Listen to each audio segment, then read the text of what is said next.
How to use Outlook's Delegate access to manage other people's email. Hey guys, welcome back to the channel. So what is Delegate access? It is the access that lets you grant another person known as Delegate the ability to receive and respond to email messages and meeting requests on your behalf. It is commonly used for managers and their assistants. In order to set up Delegate access in Outlook desktop, from the account settings, you must see the Delegate access option. From there, you can click on Add, type the name of the person you want to assign as delegate, their name from the select search list, and add. After that, you can even set permissions for the delegates.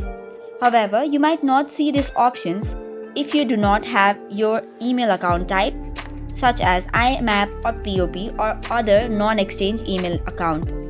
Also, it depends if there is Outlook version matching or not. In that case, you can use shared mailboxes, set up shared mailbox, and use it. Likewise, you can even grant the folder-specific permission if you do not have delegate access. This way, you should be able to get an alternative for this option. So that is all for today's video. For more such contents, do not forget to hit the like and subscribe button. Thank you and keep watching.